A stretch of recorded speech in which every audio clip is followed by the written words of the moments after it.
E aí, pessoal do primeiro ano, beleza com vocês? Olha nós novamente aqui, continuando a nossa aula de filosofia. E lá no período antropocêntrico, comecei com vocês na aula passada, um grupo de filósofos chamados sofistas.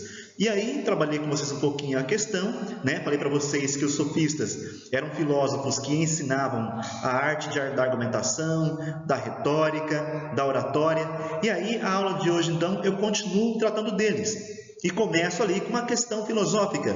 Os sofistas, eles eram heróis ou vilões? Por que isso? Vamos continuar então na nossa aula para retomar e entender o porquê dessa questão, se eles eram heróis ou vilões da filosofia. Então, antes da gente continuar, tá lá os sofistas, né? Os principais deles o Gorgias, o Leontini, o Protágoras de Abdera, que é o mais famoso, o Isócrates e também tem o Hípias. São vários sofistas ali que eram estrangeiros e que foram para Atenas para ensinar aos jovens atenienses a arte da argumentação, da retórica, do debate, do convencimento. Continuando então a nossa questão. Então, na aula passada, falei para vocês que os sofistas eram professores viajantes que vendiam os seus ensinamentos. Eles empregavam então a exposição do monólogo como método de ensino, davam aulas e ensinavam elementos úteis para o sucesso na vida privada e principalmente na vida pública. E além disso, como eu disse agora há pouco, esses sofistas eles cobravam pelas aulas que eles davam aos jovens atenienses. Eles ensinavam lá a arte da oratória, do debate, da retórica, né? E eles cobravam por essas aulas. Então, o fato de cobrar pelas aulas, levantou também uma questão negativa contra eles, ok? Vamos continuar para entender essa questão aí. Primeiro, de onde vem o termo sofista? O termo sofista vem do grego sophos, que quer dizer sábio, né? Filosofia, por exemplo, é a junção de philos com sophos, ou seja, o sábio que ama o conhecimento. Mas porém, como sofistas, o termo sophos passou a ser pejorativo. O que é pejorativo, professor? Ou seja, passou a ser uma ofensa. Falei para vocês que na aula passada, se alguém te disser o seguinte: você está cometendo um sofisma, ou seja, quer dizer que você está enganando, quer dizer que você está mentindo para o seu interlocutor. Por que isso? Segundo o filósofo Sócrates, os sofistas ensinavam a arte da enganação. Quando um sofista se propunha a debater com um interlocutor, esse sofista, segundo o filósofo Sócrates, não estava preocupado em chegar à verdade da questão, a chegar à verdade daquele elemento a ser debatido.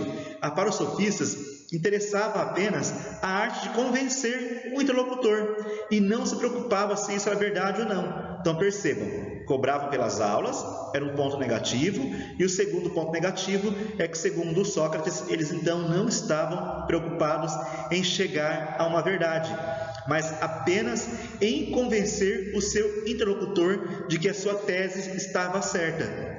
Será que os sofistas estão corretos nisso aí? Será que eles realmente são vilões? Vamos seguir ali então. Então, para Sócrates, os sofistas não estavam preocupados em encontrar a verdade e, além disso, cobravam pelas suas aulas. Claríssimo para vocês isso aí. Vamos seguir em frente. Então, vamos lá para vocês entenderem a polêmica em relação aos sofistas. Vamos então ver essa frase aí atribuída ao sofista mais famoso de todos, que é o sofista Protágoras. Não é o Pitágoras. O Pitágoras é um filósofo pré-socrático, ok? O Protágoras é um sofista, ele é de Abdera, ele não é de Atenas, ok? Então não confundam os dois aí. Um é de um período, Pitágoras, e o outro é de outro período. E eles também não são parentes, tá? Seguindo aí a ideia. Frase dos sofistas, a mais famosa: o homem é a medida de todas as coisas, das que são enquanto são e das que não são enquanto não são. Meu Deus, professor, filosofia tem muitas essas frases doidas, né? Esses pensamentos doidos aí. É verdade, mas vamos interpretar o que foi que o Protágoras quis dizer com essa frase aí e que acabou representando, de um modo geral, a ideia dos sofistas. O homem é a medida de todas as coisas. Ou seja, segundo os sofistas, não existe uma verdade na natureza e que nós possamos buscá-la ali. É o homem que determina aquilo que é certo e o que é errado. Então, se nesse momento, das que são enquanto são, ou seja, se agora nesse momento nós estabelecemos uma regra moral, por exemplo, aqui nesse momento, essa regra moral, então vai ser a verdade que nós vamos utilizar. Se lá na frente nós mudamos essa regra moral, então, ou seja, daqui não é mais. Então, é o homem que vai definir aquilo que é correto e aquilo que é errado. A verdade, ela é subjetiva, ou seja, está dentro do homem. É ele que define. Não há na natureza uma verdade absoluta que nos sirva de parâmetro, que seja universal e absoluta. Será que eles estão corretos? Então, olha lá. Os sofistas, eles são relativistas. Então, para eles, não há uma verdade absoluta e universal que nós vamos usar em todos os lugares, ao mesmo tempo, e em todo o tempo do mundo. A verdade, ela é relativa a um determinado tempo, a um indivíduo, a uma sociedade, a uma cultura. Cada povo, cada pessoa vai estabelecer a sua verdade moral, a sua regra. Por isso, então, que eles eram relativistas. Eles perceberam que cada cultura tinha regras morais diferentes e as pessoas de cada cultura, de cada região, conviviam com a sua regra moral. Por exemplo, vocês aprenderam em história que Atenas tinha uma formação educacional e em Esparta havia uma outra formação política e cultural. Quem é que estava certo? Os espartanos ou os atenienses? Cada um criou um modo de vida diferente. Quem está certo? É por isso, então, que os sofistas defendiam o relativismo, pela grande quantidade de questões morais, de diferenças morais, de culturas políticas que eles presenciavam ali na própria Grécia, ok? Por isso, então, que a verdade é relativa, que não existe uma verdade absoluta, universal, e essa verdade, portanto, aí, ela é, de cada sociedade, constrói ela em um determinado momento da história, do tempo, ok? Seguindo. Por exemplo, coloquei para vocês ali o tema aborto. Olhem ali como cada país do mundo trata o tema aborto. Os países mais escuros é onde é muito restrito a questão do aborto, ou seja, muito proibido.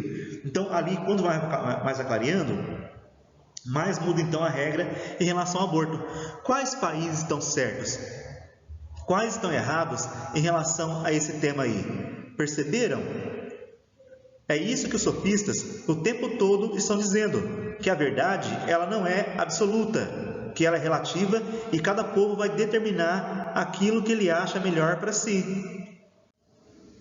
Então tá lá, ó, cada país, cada cultura, cada pessoa trata o tema de um modo diferente. Quem está certo? Quem está errado? O que é estar certo? O que é estar errado? São essas as questões que os sofistas estão levantando lá em Atenas. É por isso, então, que eles não vão se preocupar com a verdade. Já que não é possível estabelecermos uma verdade, então realmente os sofistas vão defender a ideia de que você tem que argumentar, que você tem que convencer o seu opositor de que você está correto. E para isso, então, você precisa ter uma boa oratória, precisa ter uma boa retórica, precisa ter uma capacidade de elencar argumentos em que você defenda o seu ponto de vista e que você convença lá o seu adversário de que você está correto e de que ele está errado. Então, afinal, eles eram heróis ou vilões? Então, durante muito tempo, na história da filosofia, nós olhamos para os sofistas com os olhos de Sócrates. Como Sócrates é considerado o filósofo mais importante da antiguidade, então, e ele criticava os sofistas, nós olhamos para os sofistas com os olhos dele. Ou seja, nós realmente acreditávamos que os sofistas ensinavam a arte de enganar. Mas isso não é totalmente verdade. Vamos compreender na frente agora aqui. Qual o papel, então, dos sofistas na história? Olha ali, para vocês entenderem, então, a importância deles. Os sofistas, eles foram importantes para instaurar a democracia em Atenas. Como assim, professor? Vocês se lembram que antes de Atenas ser uma democracia, ou seja, um governo do povo, Atenas era uma aristocracia. Só os nobres governavam Atenas, só aqueles melhores governavam Atenas. Então, quando os sofistas ensinaram os jovens a questionar tudo, ensinaram os jovens a questionar a sociedade ateniense, ensinaram os jovens a questionar a política ateniense. Então, quando eles ensinaram isso aí, eles derrubaram o poder da aristocracia e permitiram, então, que qualquer cidadão pudesse debater na ágora. O que é a ágora? A ágora é a praça pública, é o espaço onde os cidadãos atenienses se reuniam para debater. Então, percebam só, essa é a importância dos sofistas. Ao ensinar a arte da argumentação, da retórica, do debate, eles quebraram uma estrutura de poder que havia em Atenas, que era a aristocracia, que é o governo daqueles que se consideravam os melhores, para instaurar a democracia. Por isso, então, que há também uma crítica aos sofistas, por derrubarem um poder que estava estabelecido em Atenas. E quem está no poder, obviamente, não gosta de ter a sua ideia, o seu poder questionado. E eles ensinavam isso aí. E por que eles cobravam pelas aulas? Falei para vocês, os sofistas, eles não eram de Atenas.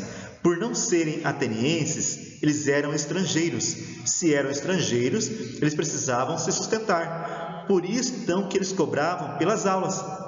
Entenderam? E o Sócrates, como um cidadão ateniense, um filósofo de Atenas, recebia ali as benesses de Atenas e ele não percebia que ele era um filósofo, um grande filósofo, obviamente, mas ele não percebia que, como seres humanos, os sofistas precisavam se sustentar. Então, a crítica ao fato de que eles cobravam pelas aulas também não deve ser sinônimo de ofensa para eles, porque era uma questão de sobrevivência.